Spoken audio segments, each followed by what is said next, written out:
இயேசுவுக்கே புகழ். மரியே வாழ்க. கிறிஸ்துவில் மிகவும் பிரியமானவர்களே, தெய்வம் நம்மை காண்கின்றவர், அவர் நம்மை காப்பவர், நம்மை ஆராய்ந்தறிகிறவர், நாம் அமர்வதும் எழுவதையும் அறிந்தவர், நம்மை சுற்றி சுற்றி சூழ்ந்திருந்து நம்மை பாதுகாக்கின்ற தெய்வம். அந்த பாதுகாப்புக்குள்ள வருவோமா? தெய்வத்தின் அருகிலே அவருடைய பாதுகாப்புக்குள்ளே வருவோமா? ஆண்டவரை துதித்து மகிமைப்படுத்தி பாடுவோம்.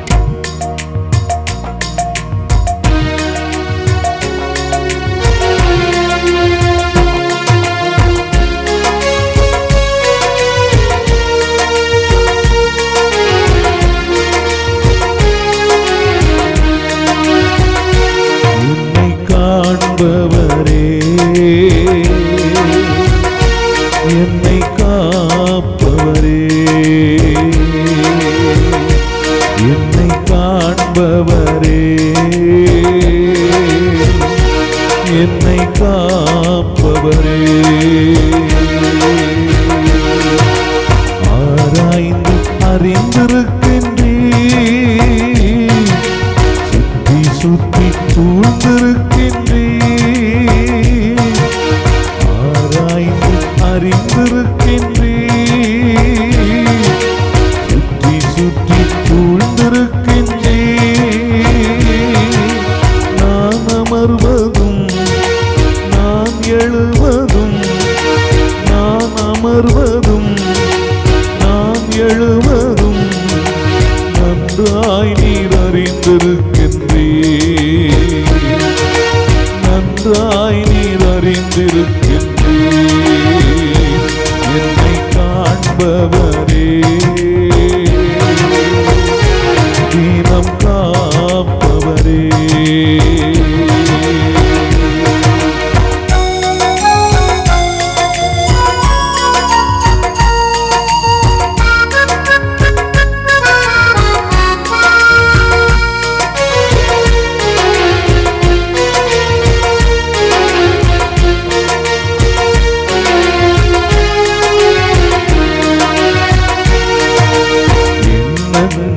ஏக்கங்கள் எல்லாமே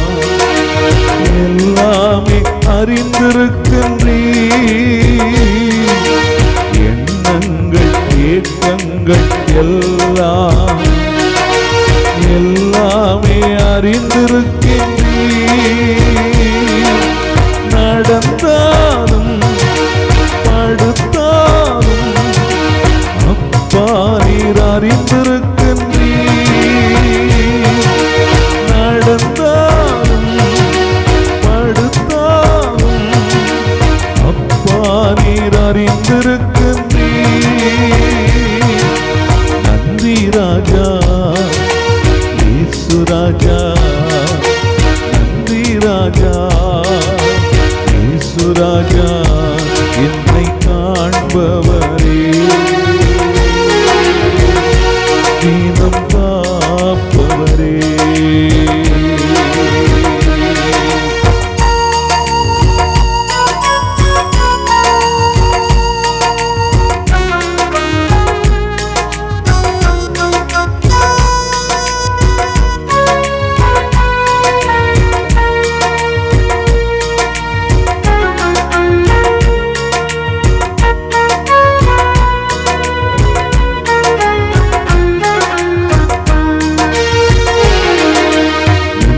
இன்னும் நெருக்கி நெருக்கி சுற்றி என்னை சூழ்ந்திருக்கின்றீர், இன்னும் பின்னும் நெருக்கி நெருக்கி சுற்றி என்னை சூழ்ந்திருக்கின்றீர். திருக்கரத்தால் தினமும் என்னை பற்றி பிடித்திருக்கின்றீர், திருக்கரத்தால் தினமும் என்னை பற்றி பிடித்திருக்கின்றீர். நன்றி ராஜா இயேசு ராஜா, நன்றி ராஜா இயேசு ராஜா, என்னை காண்பவரே, தீனம் காப்பவரே.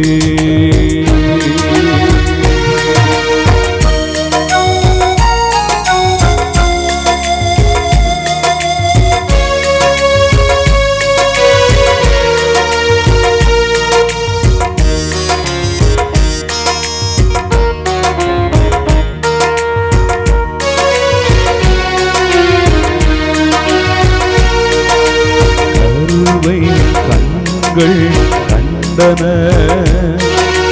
மறைவாய் வளர்வதை கவனித்தீரே. கருவை கண்கள் கண்டன மறைவாய் வளர்வதை கவனித்தீரே. பிரமிக்கத்தக்க அதிசயமாய் பக்குவமாய் உருவாக்கினீ.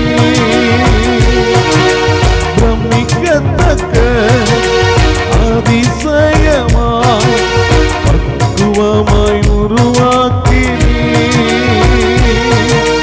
நன்றி ராஜா இயேசு ராஜா, நன்றி ராஜா இயேசு ராஜா, என்னை காண்பவரே, தீனம் காப்பவரே, என்னை காண்பவரே, தீனம் காப்பவரே. ஆராய்ந்து அறிந்திருக்கின்றீர், சுற்றி சுற்றி சூழ்ந்திருக்கின்றீர். ஆராய்ந்து அறிந்திருக்கின்றீர், சுற்றி சுற்றி சூழ்ந்திருக்கின்றீர். நாம் அமர்வதும் நாம் எழுவதும் நன்றாய் நீர் அறிந்திருக்கின்றீர்.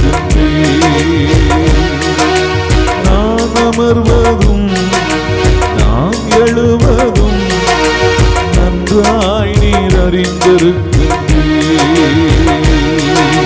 நன்றி ராஜா இயேசு ராஜா, நன்றி ராஜா இயேசு ராஜா. அல்லேலூயா அல்லேலூயா அல்லேலூயா அல்லேலூயா.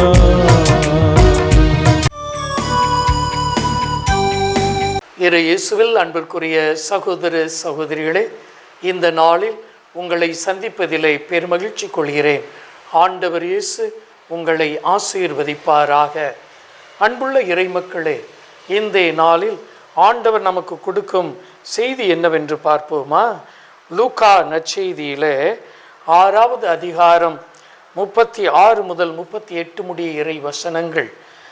இயேசு தம்முடைய சீடரை நோக்கி கூறியது, உங்கள் தந்தை இரக்கமுள்ளவராய் இருப்பது போல் நீங்களும் இரக்கம் உள்ளவர்களாய் இருங்கள். பிறர் குற்றவாளிகள் என தீர்ப்பளிக்காதீர்கள், அப்போதுதான் நீங்களும் தீர்ப்புக்கு உள்ளாக மாட்டீர்கள். மற்றவர்களை கண்டனம் செய்யாதீர்கள், அப்போதுதான் நீங்களும் கண்டனத்திற்கு ஆளாக மாட்டீர்கள். மன்னியுங்கள், மன்னிப்பு பெறுவீர்கள். கொடுங்கள், உங்களுக்கு கொடுக்கப்படும். அமுக்கி குலுக்கி சரிந்து விழும்படி நன்றாய் அளந்து உங்கள் மடியில் போடுவார்கள். நீங்கள் எந்த அளவையால் அளக்கிறீர்களோ அதே அளவையால் உங்களுக்கும் அளக்கப்படும் என்று இயேசு இன்றைய நற்செய்தியில் நமக்கு சொல்லுகிறார். அன்பார்ந்தவர்களே, இதில் வந்திருக்கும் ஒவ்வொரு வரியும் மிகப்பெரிய புத்தகமே எழுதலாம். ஒரு பிரசங்கம் என்ன, ஒரு புத்தகமே எழுதலாம். எதை? ஒவ்வொரு வரியையும் வரி வரியாக உங்கள் தந்தை இரக்கமுள்ளவராய் இருப்பது போல நீங்களும் இரக்கமுள்ளவர்களாக இருங்கள். நாம் யாரை பார்த்து இரக்கம் காட்டுவோம்? ஒன்று, நம்மளை விட அவங்க தாழ்ந்து இருக்கணும், அல்லது அவர்கள் நம்மை விட ஏழையாக இருக்கணும், அல்லது அவங்க நம்மள்ட்ட கெஞ்சி நிற்கணும், அப்போ தான் நம்ம இரக்கம் கொள்வோம். ஆனால் ஒருவருடைய தேவையில் இருக்கின்ற பொழுது அவருக்கு தேவையான செய்வது தான் இரக்கம். அதுதான் இரக்கம். ஒருவர் தான தர்மம் செய்யணும், அங்கே தர்மம் எடுக்கக்கூடியவர்கள் ரோட்டில் இருக்கின்ற பொழுது சாலையில் தர்மம் போட மாட்டேங்கிறார். கேட்டால் இவங்கெல்லாம் ஒரு நாளைக்கு நிறையா வசூல் பண்ணுறாங்க. இன்னொருவரை பார்த்து தான தர்மம் செய்யென்றால் இந்த ஆள்கிட்ட கொடுத்தா குடிச்சிட்டு போயிடுவான். இன்னொருட்ட பார்த்து ஐயா எனக்கு சாப்பாட்டுக்கு வழி இல்லை, ஒரு 100 ரூபாய் கொடுங்க அப்படின்னா கொடுக்க மாட்டேன், இவன் ஏமாத்துக்காரன். அன்பான மக்களை, நாம் கொடுக்காமல் இருப்பதற்காக என்னென்ன சாக்கு போக்குகள் சொல்ல முடியுமோ அவ்வளதையும் சொல்லுகிறோம். ஆனால் கொடுப்பதற்கு ஒரே ஒரு காரியம் வேண்டும், இரக்கம் மட்டும்தான். இரக்கம் மட்டும்தான். இன்றைக்கி நாம் ஆண்டவர்கிட்ட நிறைய காரியங்களை ஜெபிக்கிறோம், நிறைய காரியங்களுக்காக ஆண்டவரிடத்திலே மன்றாடுகிறோம். ஆண்டவர் நம்மை ஒவ்வொரு காரியமாக சொல்லி நிராகரித்தால் எப்படி இருக்கும்? ஒரு ஊரில் ஒரு அம்மா வந்து கேட்டாங்க, ஃபாதர் எனக்கு வீட்டில் ரொம்ப கஷ்டம், பிள்ளைங்களாம் பார்க்கல, எனக்கு உதவி செய்யுங்க. அந்த அம்மா போன பிறகு ஒருத்தட்ட கேட்டவர், எப்படிங்க அந்த அம்மா? ஃபாதர் அந்த அம்மாட்ட நிறைய பணம் இருக்குது, வட்டிக்கு பணம் கொடுத்துருக்குறா. இன்னொருத்தட்ட கேட்டால் அந்த அம்மா வட்டிக்கு பணம் கொடுக்குறாங்களா? அந்த ஆள் சொல்கிறார், ஒரு 1000 ரூபா ஒரு அம்மாட்ட கொடுத்துருக்குறா, அவங்க ஏதாவது கொஞ்சம் உதவி பண்ணுறாங்க. அன்பார்ந்தவர்களே, நாம் உதவி செய்யாமல் இருப்பதற்காக அநேக காரியங்களை கண்டுபிடிக்கிறோம். உங்கள் விண்ணக தந்தை இரக்கமுள்ளவராக இருப்பது போல் நீங்களும் இரக்கமுள்ளவர்களாக இருங்கள். அன்பார்ந்தவர்களே, பிறர் குற்றவாளிகள் என தீர்ப்பளிக்காதீர்கள். எஸ்விடி சபையில் அருட்தந்தை அகஸ்டின் கராமெல் என்ற ஒரு அருட்தந்தை 90 வயதுக்கு மேலாக இப்பொழுது வாடிப்பட்டியிலே இருக்கிறார். இந்த அருட்தந்தை குரு மாணவர்களுக்கு பொறுப்பில் இருந்த பொழுது அவர் ஒவ்வொரு ஆண்டும் குரு மாணவர்களை பற்றி அவர் அங்கே ஒரு ரிப்போர்ட் கொடுக்கணும். அந்த ரிப்போர்ட்டில் என்ன எழுதணும்? நான் இருக்கிறேன் என்றால் என்னுடைய தவறுகள் என்ன, பலவீனங்கள் என்ன, என்னுடைய திறமைகள் என்ன, எல்லாத்தையும் எழுதணும். ஆனால் இவருடைய ரிப்போர்ட்டில் எப்படி இருக்கும்னா, ஒரு தம்பியினுடைய ஒரு குருமானவருடைய நற்குணங்கள் மட்டும்தான் இருக்கும், தீய குணங்களே இருக்காது. அவருடைய நற்குணங்கள் என்னென்ன இருக்கிறதோ அதை மட்டும் எழுதி வைப்பார். அவர் சொல்லுவார், மற்றவர்களை தீர்ப்பிட நான் யார், மற்றவர்களை குறை சொல்ல நான் யார். அன்பார்ந்தவர்களே, இதுதான் கடவுளுக்கு பிடித்தமான காரியம். நீ மற்றவர்களை குற்றவாளி என தீர்ப்பளிக்காதே, நீயும் தீர்ப்புக்கு உள்ளாவாய். ஆண்டவர் நமக்கு ஒரு சில ஆசீர்வாதமான நாட்களையும் வைத்திருப்பார், ஒரு சில கஷ்டமான நாட்களையும் ஆண்டவர் வச்சிருப்பார். அப்போ இப்பொழுது நாம் செய்யும் எல்லா காரியங்களும் அப்பொழுது கைமாறாக வந்து விடக்கூடாது. பார்த்தீங்களா? நீங்கள் செழிப்பாக இருக்கின்ற பொழுது இரக்கத்தோடு நடந்து கொள்ளுங்கள். நீங்கள் துன்பப்படுகின்ற பொழுது ஆண்டவர் அந்த இரக்கத்தை திருப்பி கொடுப்பார். அன்பார்ந்தவர்களே, நீங்கள் யாரையும் பற்றி மோசமாக சொல்லாமல் நல்லபடியாக சொல்லுங்க. ஒரு நேரம் உங்களை பற்றி அவதூறு பரப்புகின்ற பொழுது நல்லபடியாக உங்களுக்கு ஒரு நியாயம் கிடைக்க ஆண்டவர் ஆசி வழங்குவார். எவ்வளவு பெரிய காரியம் என்று பாருங்கள். அப்போதுதான் நீங்களும் கண்டனத்திற்கு ஆளாக மாட்டீர்கள். மற்றவங்களை கண்டனம் பண்ணாத. ஒரு சிலர் வாயை திறந்தாலே அவன் அப்படி போயிடணும், இப்படி போயிடணும், அழிந்து போக வேண்டும் என்ற ஒரு வார்த்தை வருகிறது. அன்பார்ந்தவர்களை, இயேசு சொல்லுகிறார், மற்றவர்களை கண்டனம் செய்யாதே, அவன் அழிந்து போக வேண்டும் என்று சொல்லாதே, நீயும் கண்டனத்திற்கு உள்ளாவாய். எனவே என் அன்பு மக்களே, மற்றவர்களை நாம் எப்பொழுதும் உயர்வாகவும் நன்றாக நினைப்போம். கொடுங்கள், உங்களுக்கு கொடுக்கப்படும். இந்த தவ காலத்தில் நாம் கொடுக்க கற்றுக்கொள்வோம், தான தர்மங்கள் செய்ய கற்றுக்கொள்வோம். ஆண்டவர் நமக்கு ஆசி வழங்குவார். ஆமென். ஆண்டவர் இந்த நாளில் உங்களுக்கு ஆசி வழங்கி உங்களை வழி நடத்துவாராக. ஆமென், ஆமென். வாசிங்க 1 பேதுரு 3ஆம் அதிகாரம் 9வது வசனம். தீமைக்கு பதில் தீமை செய்யாதீர்கள், பழி சொல்லுக்கு பதில் கடவுள் வாக்களித்த ஆசியை உரிமையாக்கி கொள்வதற்கு நீங்கள் அழைக்கப்பட்டிருக்கிறீர்கள். கை தட்டுங்க பாப்போம். அல்லேலூயா. அப்ப ஆண்டவருடைய ஆசீர்வாதத்தை நீங்க பெறணும்னா, ஆண்டவருடைய ஆசீர்வாதம் உங்க மேல இறங்கி வரணும்னா நீங்க என்ன செய்யணும் தெரியுமா? தீமைக்கு பதில் சொல்லுங்க. தீமைக்கு பதில் என்ன செய்யக்கூடாது? பக்கத்தில் கை கூட சொல்லுங்க. தீமைக்கு பதில் தீமை செய்யக்கூடாது. என்ன செய்யக்கூடாது? ஒருத்தங்க உங்களுக்கு தீமை செஞ்சாங்கன்னா நீங்கள் அவங்களுக்கு அதுக்கு பதிலாக தீமை செய்கிறதுல உங்கள் வாழ்க்கை போகக்கூடாது. நன்மை செய்ய வேண்டும். பிரைஸ் தி லார்ட் சொல்லுங்க. அல்லேலூயா, அல்லேலூயா சொல்லுங்க. அல்லேலூயா, பிரைஸ் தி லார்ட், அல்லேலூயா. நல்ல கைகளை பேர் சொல்லுங்க. அல்லேலூயா, பிரைஸ் தி லார்ட். இயேசுவின் நாமத்தில் என்னுடைய வாழ்க்கையில் உள்ள விரோதமான எண்ணங்கள், எல்லா விதமான மற்ற மனிதர்களை குறித்த எதிர்மறையான சிந்தனைகள், பழிக்கு பழி வாங்கும் எண்ணங்கள் என்னை விட்டு அகல்வதாக. இப்போ வாசிங்க நீதிமொழி 24ஆம் அதிகாரம் 17வது வசனம் படிமா. நீதிமொழிகள் 24ஆம் அதிகாரம் 17வது வசனம் படி. உன் எதிரி வீழ்ச்சி இருக்கும்போது நீ என்ன செய்யாத. ஆண்டவர் சொல்றாரு, உன்னுடைய எதிரி வீழ்ச்சி இருக்கும்பொழுது, கீழே விழும் பொழுது நீ என்ன செய்யக்கூடாது? பக்கத்தில் கை கூட சொல்லு. உன் எதிரி உன்னை விரோதித்தவர்கள், உன்னை கஷ்டப்படுத்தினவங்க, உன்னை அழ வச்சவங்க, உன் நம்பிக்கையை சீர்கெடுத்தவங்க, அவங்களுக்கு இடர்பாடு வரும் பொழுது நீ மகிழாத. என்ன செய்யாத? ஆபிரகாம் மகிழ்ந்தாரா? ஆபிரகாம் ஏன் ஆண்டவர் ஆபிரகாம ஆசீர்வதித்தார்னா, அவர் என்ன செய்யல? மகிழல, தேடி போனார், உதவி செஞ்சார். Price the Lord. அதனால தான் நீங்கள் நீதிமொழி 26ஆம் அதிகாரம் 26ஆம் அதிகாரத்தை எடுத்துக்கொள்ளுங்க. Price the Lord. சாரி 25 21 படிமா. 25ல் 21. உன் எதிரி பசியா இருந்தால், நல்ல கை தட்டுங்க பாப்போம். அல்லேலூயா. எதிரி பசியா இருந்தா என்ன செய்யணுமா? அப்படின்னா அர்த்தம் என்னமா? தேவையில் இருந்தா அவனுக்கு நீ என்ன செய்? உடனே ஓடி போகணும். உன் பக்கத்து வீட்டில் உள்ளவங்க ஏதோ ஒரு விதத்தில் உன் மேலே கோபத்தில் இருக்கலாம். ஆனால் திடீர்னு அந்த வீட்டில் கதவு திறக்கலைன்னா நீ என்ன செய்யணும்? போய் என்னக்கா ஆச்சு? ஒருவேளை பக்கத்தில் உள்ள அந்த அக்காவுக்கு உடம்பு சரியில்லை, நீ போய் ஆஸ்பத்திரிக்கு போகணுமான்னு கேளு.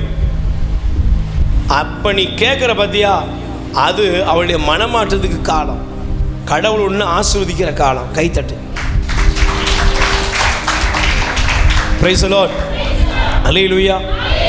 அதனால தான் பைபிள் சொல்லுகிறது, உன் எதிரி பசியாயிருந்தால் உடனே போய் அவனுக்கு உணவு கொடு, தாகமாயிருந்தால் அவனுக்கு தண்ணீர் கொடு. இப்படி நீ செய்வதனால் அவனுடைய தலை மீது எரிதனலை நீ குவிப்பாய். அர்த்தம் என்னங்க? அர்த்தம் என்ன? Price the Lord. சத்தமா சொல்லுங்க. அல்லேலூயா. நான் ஒரு சம்பவத்தை வாசித்தேன். எனக்கு ரொம்ப அது ஒரு பிடித்த ஒரு பகுதியாக இருந்தது. ஒரு முறை ஒரு சின்ன ஒரு வியாபாரி, ஒருத்தர் நம்ம வீட்டில் ஒரு பெட்டி கடை வைத்திருக்கக்கூடிய, அவர் இருந்த இடத்துல அந்த பெட்டி கடை வச்சிருக்காரு. அதை வச்சு அவர் சாப்பாடுலாம் சாப்பிட்டுக்கிட்டு இருக்கிறார். ஏதோ வாழ்க்கை ஓடிக்கிட்டு இருக்குது. அப்படி ஓடிக்கிட்டு இருக்கும் பொழுது அந்த பெட்டி கடைக்கு முன்னால் கொஞ்சம் இடம் இருந்தது. திடீர்னு பார்த்தா அந்த பக்கத்துலேயே பஸ் ஸ்டாண்ட்லாம் வரப்போகுது அப்படின்னு பஸ் ஸ்டாண்ட்லாம் வருகிற மாதிரி இருந்தது. அந்த வேலைகள் நடந்துக்கிட்டு இருக்கு. திடீர்னு பார்த்தா அந்த இடம் சுத்தம் செய்யப்படுகிறது. உடனே சுத்தம் செய்ய ஆரம்பிச்சோன்னே எதில் எய்த்தாளர் இருந்தவருக்கு, கடை வச்சிருந்தவருக்கு என்ன வந்துட்டு ஒரு பயம் வந்துட்டு, கேள்வி. உடனே விசாரிக்கிறாரு. அவங்க சொன்னாங்க, எய்த்தால ஒரு பெரிய சூப்பர் மார்க்கெட் வரப்போகுது. எய்த்தால என்ன வரப்போகுது? உங்களுக்கு எப்படி இருக்கும்? நீங்களே டெய்லி 500 ரூபா வாங்குற சம்பாதிக்கிங்க. உங்கள் முன்னால் ஒரு சூப்பர் மார்க்கெட் வரப்போகுது. எப்படி இருக்கும் சொல்லுங்கள்? இந்த ஆள் என்ன மாதிரி உங்களை மாதிரி ஆள் தான். எப்படி முணங்க ஆரம்பிச்சிட்டான், திட்ட ஆரம்பிச்சிட்டான். Price the Lord. ஏழைகள் வயிற்றில் அடிக்கிறதுக்குன்னே இப்படி எல்லாம் வந்துடுவாங்க. இப்படி புலம்ப ஆரம்பித்தான். அல்லேலூயா. இப்போ அந்த இடத்தை வாங்கி அதில் பில்டிங் வேலையை ஆரம்பித்தாங்க. அந்த இடமானது அஸ்திபார வேலை நடக்குது. இப்போ இவருக்குள்ள மனசில் பொறுமல், வீட்டுக்காரியும் 2 பேரும் ஒரே புலம்பல். ஒரு நாள் இவர்கள் ஒரு ஆலயத்துக்கு போகிறாங்க. அங்கே போன பொழுது அங்கே உள்ள குருவானவரை பார்த்த பொழுது அவர் கேட்குறார், இன்னும் 2 பேரும் ரொம்ப சோர்ந்து போயிருக்கீங்க, என்னாச்சு, வியாபாரம் எப்படி இருக்கு? உடனே அவர் சொன்னார், எங்கள் வயிற்றில் அடிக்கிறதுக்குன்னே எய்த்தால ஒரு கடையை கட்டிக்கிட்டு இருக்கான், ஒரு சூப்பர் மார்க்கெட் வரப்போகுது, நாங்கள் அவ்வளோதான் மண்ணா போக வேண்டியதுதான், புலம்ப ஆரம்பித்தாராம். உடனே இந்த குருவானவர் சொன்னார், முதல்ல உங்கள் வாயிலிருந்து எதிர்மறையாக பேசுவதை நினச்சிங்க நிறுத்துங்க. நீங்கள் அந்த மனிதனை சபிப்பதையும் பழிப்பதையும் நிறுத்திவிட்டு நாளைக்கு ஒன்று பண்ணுங்க. இப்போ வெறும் இடம் தானே இருக்குது. ஆமாம். அந்த இடத்து உரிமையாளர் அந்த இடத்த பார்க்க வருவாரா? ஆமாம். அவர் வந்தவுடன் முதலாவது நீங்கள் அவரை, ஐயா வணக்கம், நல்லா இருக்கீங்களா அப்படின்னு என்ன செய்யுங்க, உபசரிங்க. ஒரு நாற்காலி எடுத்து கொடுங்கள், அவரோடு பேசுங்க, அவருக்கு ஒரு மோர் கொடுங்க, தண்ணீர் கொடுங்க. முதல்ல அந்த மனிதனோடு நல்லுறவை வளர்த்து கொள்ளுங்க. பாருங்க, இந்த கணவன் மனைவியும் போனாங்க, நல்ல மதியான வேலையில் அங்கே டென்ட்லாம் ஒன்றும் போடலை. ஆனால் அந்த முதலாளி வந்த உடனே இவர் பார்த்து, சார் வணக்கம் சார், நல்லா இருக்கீங்களா சார், ஏன் சார் வெயிலில் நிற்கிறீங்க, வந்து ஓரமாங்க உட்காருங்க என்று உபசரித்தாராம். மோர் கொடுத்தார். கொஞ்ச நாளில் பார்த்தீங்கன்னா இந்த குரோதமான மனநிலைமை போய் ஒரு ரிலேஷன்ஷிப் வந்துட்டு. Price the Lord. இப்போ அந்த சூப்பர் மார்க்கெட்டு ஆரம்பிக்க வேண்டிய காலம் வந்தது. என்னென்ன பிரிவுகள்லாம் பிரிக்கும் பொழுது இந்த முதலாளி ஒரு நாள் அந்த மனிதரை கூப்பிட்டாரு, அவருடைய மனைவியை கூப்பிட்டாரு. உங்களுடைய வியாபாரங்களை பார்த்துருக்கேன், நாணயமாக இருக்கிறீங்க, நல்ல செய்கிறீங்க, சின்ன வியாபாரமாக இருந்தால் கூட இந்த காய்கறி காரியங்கள் இதெல்லாம் நல்ல நீங்கள் எடுத்து செய்கிறீங்க. அதனால் நான் இந்த சூப்பர் மார்க்கெட்லேயே காய்கறிகள் மற்றபடி பல கொஞ்சம் பொருட்கள், உணவு, அதாவது காய்கறி பொருட்கள் இதை பயன்படுத்துறதுக்கு தனி பகுதியை வைக்கிறேன், அதனுடைய பொறுப்பை உங்கள்கிட்ட கொடுக்குறேன். நீ எனக்கு பெரிய முதலீடு ஒன்றும் தர வேண்டாம், ஆனால் அதில் வரக்கூடிய லாபத்தில் உமக்கு ஒரு பங்கு, எனக்கு ஒரு பங்கு. Praise the Lord. அல்லேலூயா. உன்னையும் என்னுடைய இந்த நிறுவனத்தில் ஒரு பங்குதாரராக நான் சேர்த்து கொள்ளுகிறேன், நான் உன்னை அன்பு செய்கிறேன் என்று அந்த முதலாளி அவரோடு கூட பேசினார். இது நடந்த ஒரு சம்பவம். நான் இதை வாசித்த பொழுது நினைக்கிறேன், ஒரு சின்ன ஸ்மைல் இருக்கு பார்த்தீங்களா, அது பல பிரச்சனைகளுக்கு தீர்வாக அமையும். நீங்கள் அமைதி காப்பது அநேக பிரச்சனைகளை முடித்து வைக்கும். நீங்கள் செய்கிற சின்ன உதவி உங்கள் எதிரியை கூட நண்பர்களாக மாற்றிவிடும்.